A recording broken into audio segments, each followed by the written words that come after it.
rules, traffic laws. We're learning about aggressive behavior, road rage. We're hearing different excuses. I'm late to work.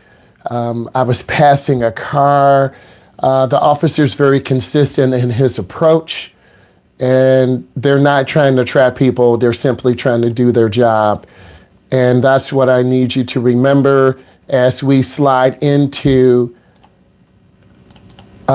perceive, decide, act, space management system. So I'm going through this, and you need to follow along quickly. We'll do some quizzes, and let's keep everything going as good as possible. I'm just trying to get the chat over so we can learn. And put a Q and a question in, please, as I go along. Okay, so let's hit it. 3 systems of PDA, space management, are perceive, objects or conditions. It's raining. The officer is a little bit more upset. You're speeding. It's raining. You could lose control. 2, decide, the pathway ahead. A kid comes out. Someone on an e-bike. Joggers. You're going too fast. You're on an e-bike. You're going to hit someone. You won't be able to stop. Here in the metro area, a person on an e-bike hit a construction truck and passed away, died. Okay? And then 3, act appropriately and make the proper adjustments. If it's raining or hazardous weather, drop your speed, change position, communicate. Those are the 3 elements of perceive, decide, and act. Now we're going to go into some deeper examples to help you understand. Your assessment is tomorrow. I'm trying to help you pass. To be a safe driver, you must know what is happening around your vehicle. Are you in a downtown area? Are you in a tourist area? Are you in the rain? Are you at night? You must look ahead. You're in the hallway at high school. You're in the hallway in a community college. You are in a street, in a festival. You've got to know who's around you. While your intended path of travel, you want to stay focused. Beginning drivers lose focus. One of your scholars mentioned switching every half an hour. I switch every half an hour with my students because they lose focus. One driver, he and I were driving yesterday. We drove for an hour. Every about 25 minutes, he would just lose focus. Like, hello? Like a light would be red, but he would still be on the gas. I'm like, Matthew, wake up. I'm sorry. And then we're driving a downtown area. There's a family walking in front of us. He's still on the gas. Matthew, he doesn't mean to do it, but we lose focus. We merged on the expressway. We were behind a semi-truck. We were going slow, but it helped him gain confidence. And then the next time he was merging on the expressway. I'm taking you through the journey of your development. He was able to merge out. He was still slow merging out, and that's scary. But the second and third time, he got a little bit faster, a little bit faster. I moved him from the right lane, which is dangerous. Cars are merging out, trucks are merging out. I put him in the middle lane, that's the safest. So he made a good improvement, but he still was losing focus. Visual lead time, that's going to be in your test. The distance you look ahead is called visual lead time. This is in area 20 to 30 seconds from the front of the vehicle. Having a good visual lead time is using good search skills. You're new drivers. I want you to be and have good search skills. Next, searching helps you see problems. There was a semi-truck tire on the ground. We couldn't drive around it. We had to drive under it. And I told him, you got to be careful because semi-trucks will have retread tires. Those are treads that they put on a tire. They cut the tread off and they glue on a new tread. Sometimes that comes off, okay? And it creates a dangerous situation. Searching to the side, concentrating on any other objects or situations, cars, people walking. Your driver's ed instructor is telling you turn right, but you forget to stop. He or she hits the brake. They're like, what are you doing? I'm sorry. I didn't see the stop sign because driving is a multi-task event. Look behind. You have to check your mirror. Develop skills. Check traffic around you. He wanted to change lanes, but we were behind a semi-truck in front of us, a semi-truck behind us, and one to the left. I'm saying as an instructor, If I say too much, my student is going to freak out. I was so quiet. And usually I'm very social. So that allowed him to kind of settle down. Okay? Decide. Type in takeaways from what I talked about with perceive. Type in an example. Type in takeaways, TAKEAWAY, semicolon. I always check what I talk about with you guys. The last class, the Zoom AI graded us out at about a B+. All of you need to type takeaways. I just talked about perceive. You need to share one of your personal examples driving. I gave you an example of my student driving on the expressway, us behind a semi-truck for about 10 minutes. He didn't like it because we were going slow. But I said, this is going to teach him to have good space management. We were actually going maybe about 50, a little slow because the speed limit was 70, but we were in the right lane. I'm not going to throw him on the expressway and say, go 70, we'll lose control. But my end game, he became more confident. He still was kind of hugging the right or left, but he became more confident. And I had him merge out. We went from 12 mile to 11 to 10, 10 to 9. We merged out 8 times. He got 8 merges. And that's good teaching. And each merge he got better. He still was slow, but 8 merges he got better. So you need to type in takeaways and perceive. This tells me you're really paying attention. And this tells me who's not paying attention. And I always give you feedback. Okay, let's keep moving. Decide. You got to decide what to do. I told you on I-94, there was a semi-truck retread tire on the ground. And we made the decision to run it over. We should have drove around it. That can cut your tire. That can destroy the undercarriage of your car. I made a decision. Once you have identified the hazard is the retread tire on 94. The next step is to quickly determine. I determined for him. What if? How about the hazard? We could have blown out the tire. We could have lost control. Anticipate potential problems. I just told you potential problems. He could have freaked out and swerved. I didn't want him to do that. His left hand was getting ready to hit the blinker. But I tell my students when to make lane changes. You as a beginning driver, if you make a lane change without the instructor's permission, you're going to get hit. Why? You don't look over your shoulder. You're nervous. You don't check your blind spot. You're nervous. You put your foot on the brake. These are the things all of you do. You're like, that's what beginning drivers do. I'm addressing beginning drivers. I'm not hating on you. I'm telling you the truth.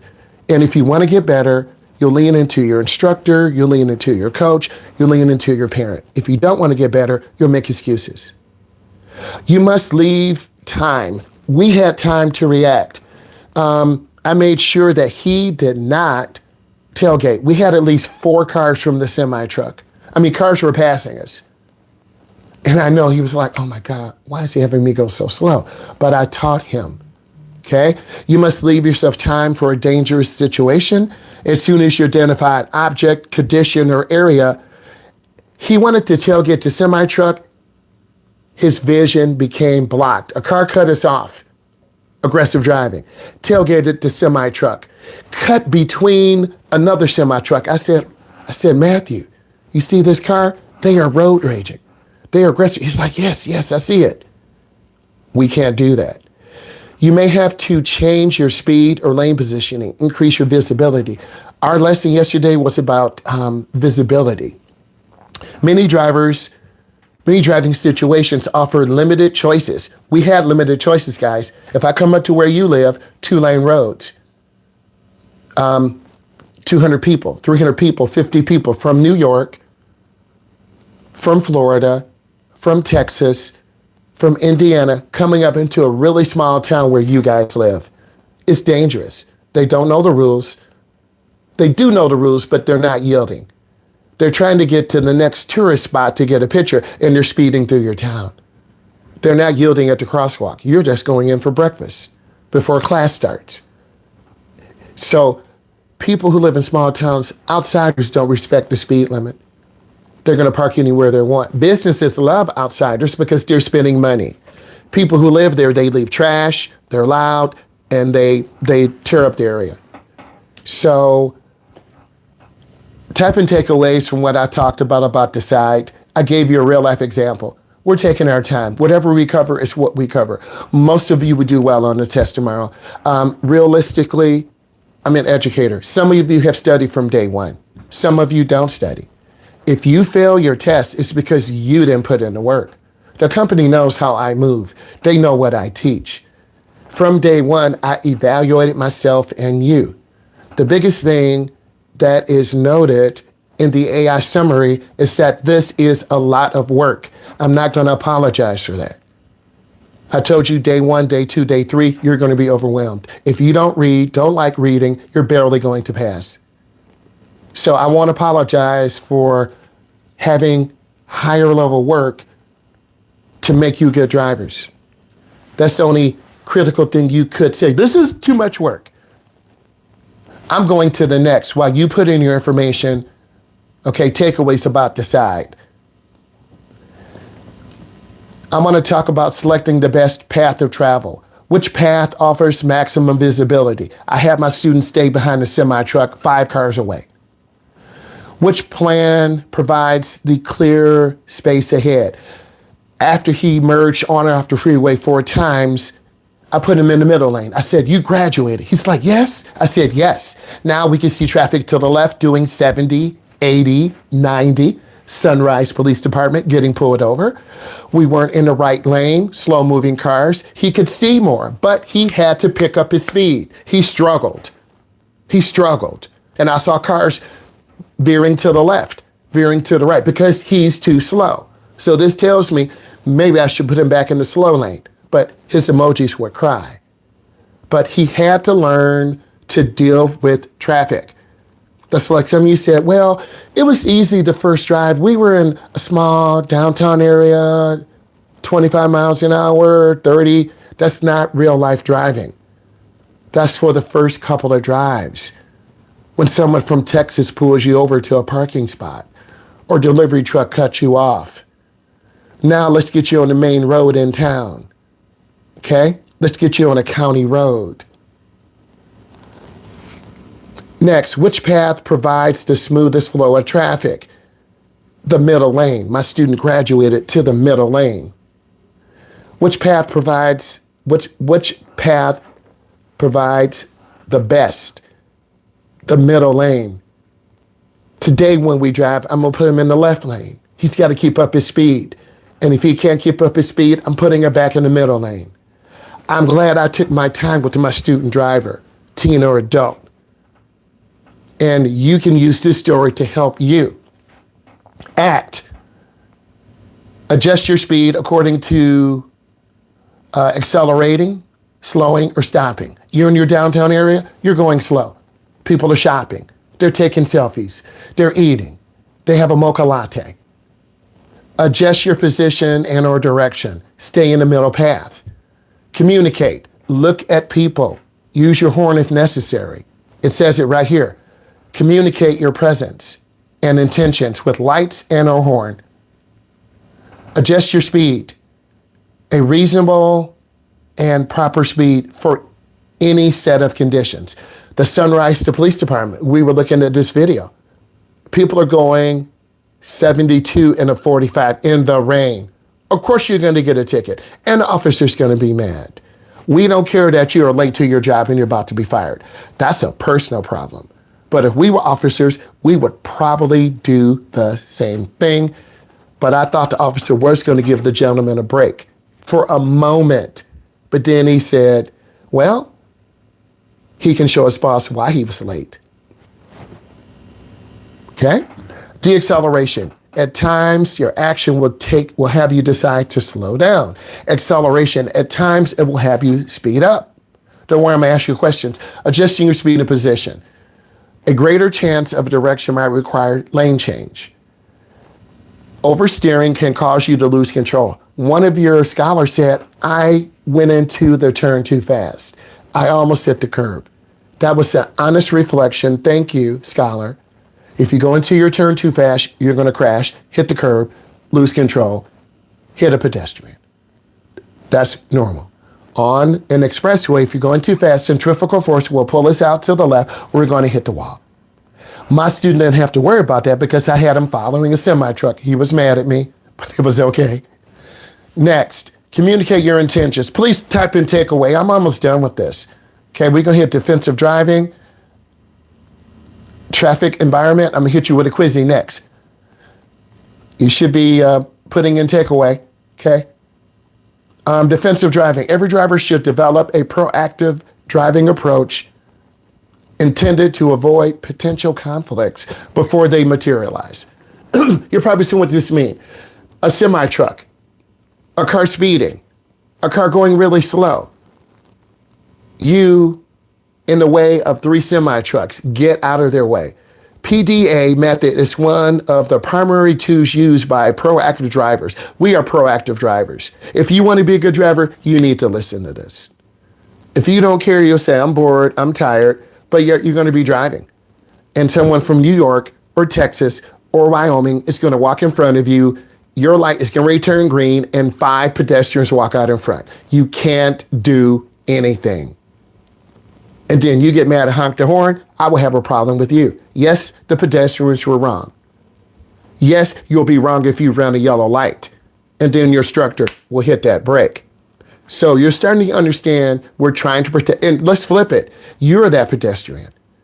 You have a walk, and then halfway between, it says do not walk. And then you look to your right or left. And you're saying, is this driver going to hit me? And you see them being mad, and they raise their fist up like, really? Proactive drivers always give other road users more space. You need to become proactive. Well, I'm like my mom. I get angry. That's you and your mom's fault. Okay? If you're an angry kid in the car, then you're going to sit in the back. I'm calling the instructor. I'm calling the company. And occasionally we've had students like that. Okay? More people are on e-bikes, walking, headphones. They don't care about cars. And if you hit them, you have a problem. Yeah, this car hit this lady, and then the driver was revving his engine at me, and then I videoed. You're done. You look like a fool. You're an aggressive driver. All because you were late. Avoid risk when it is the chance of death, injury, damage, or loss. It is the primary goal of every driver. Every driver. Proactive drivers give road users more space. Proactive drivers will also adjust their visual search. Look ahead. Urban areas, that's the city.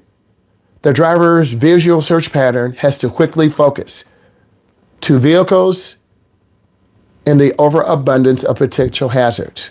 I'm not going to apologize for the language I'm using. This is driver's education language. And if you want an A on your test tomorrow, you will get it. If you don't, then you didn't study. I've seen this for 24 years. Kids who study, adults who study, get really good scores, missing 3, missing 5, missing 10. I want you guys to text me or take a screenshot. Hey, I only missed 3 questions. Thank you. Hey, I only missed 5. Thank you. My class takes their test tomorrow. I'm treating them with some pizzas. I'm showing care. I'm showing love. Right? Okay, proactive drivers have a visual search pattern. Rural areas. You guys live in rural areas or highway driving environments. That's you. The driver's visual search pattern has to be steady and focus further away. Defensive drivers also eliminate or try to reduce any potential hazards such as cell phones, passengers. Cell phones, both texting and talking, are incredibly dangerous. The officer of the Sunrise Police Department gave a person a ticket. I saw you on your phone.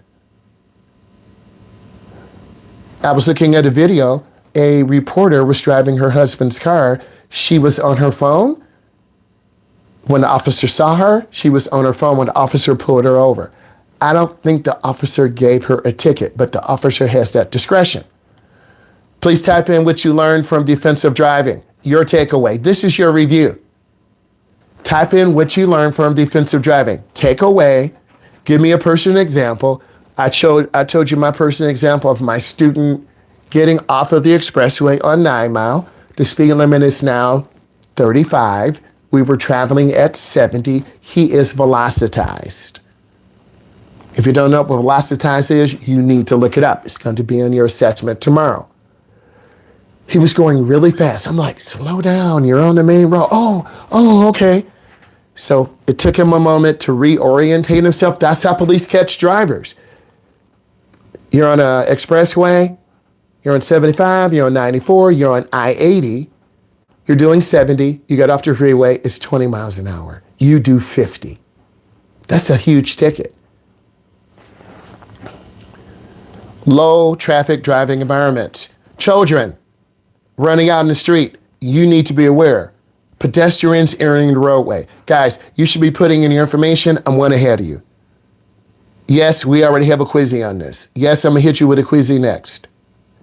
Pedestrians entering the roadway, chasing another child or pet. Cover your brake. Low traffic environment. You have to be very cautious.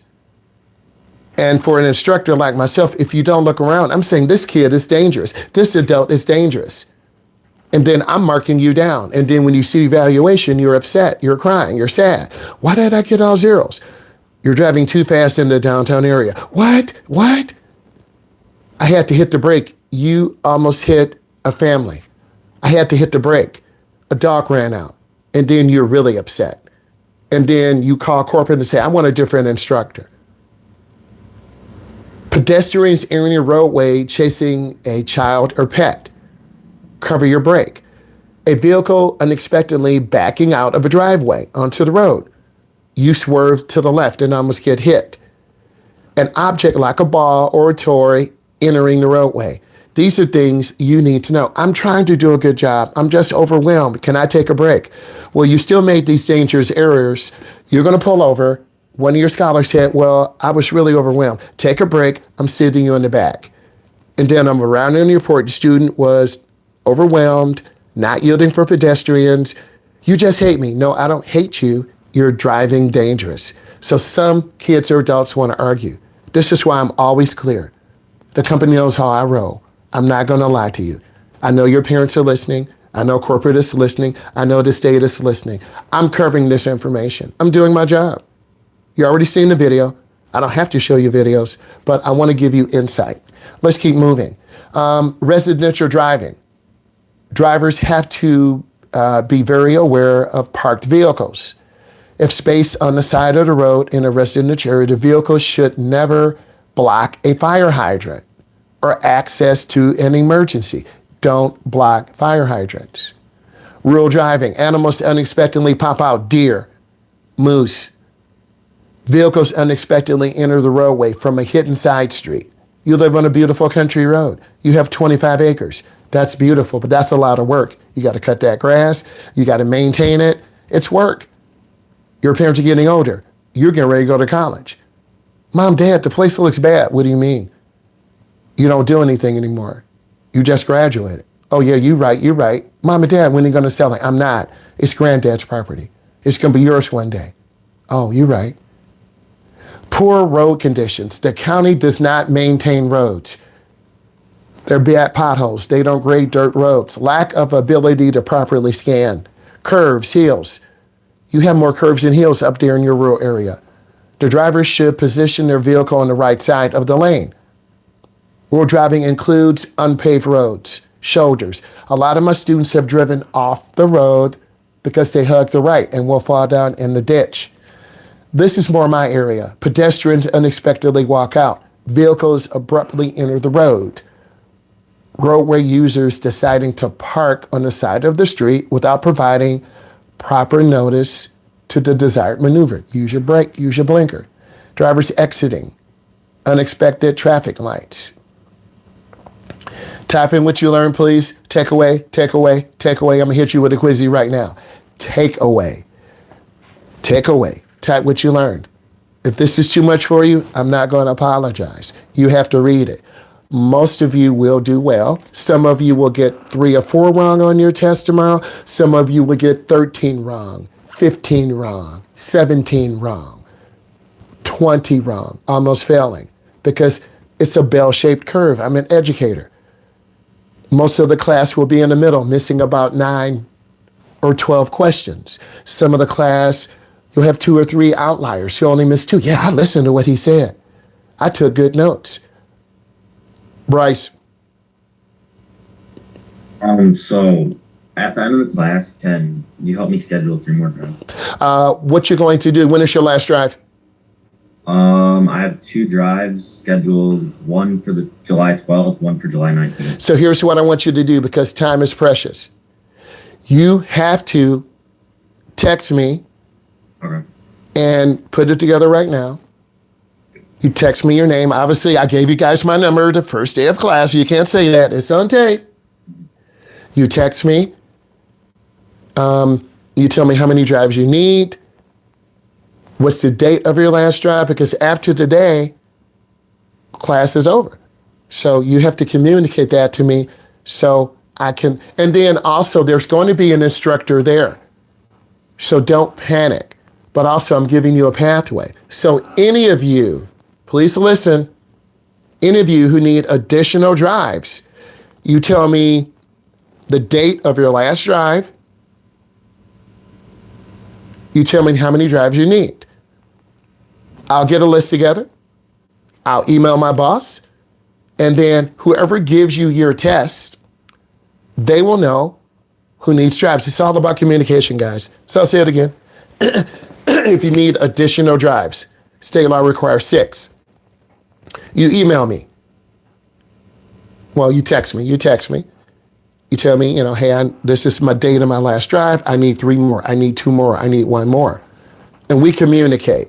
Remember, I'm in one location, corporate is one location, but we communicate. Okay? If you understand, please type yes in the chat. All of you should type yes. I understood what the instructor said. He told me to text him the date of my last drive, how many drives I need. When you take your test tomorrow, there'll be a certified. Your mom can't give the test. They have to be certified. Your dad can't give the test. You have to have a certified driving instructor in there submitting the test. The test is a state test. Those tests have to be secured. And then you communicate, I'll communicate, we're good. Okay? All right, I'm gonna move forward. Maggie. Do we have Zoom class tomorrow or no? Maggie, no. You have your test tomorrow, correct? Yes, guys? Yeah. Yes? Yeah. Okay. Yeah. Your test is tomorrow. This is an online class. Your test is tomorrow in person. You guys look at your email. Where's your test location? Someone tell me. Look in their email. Roscommon. Roscommon where?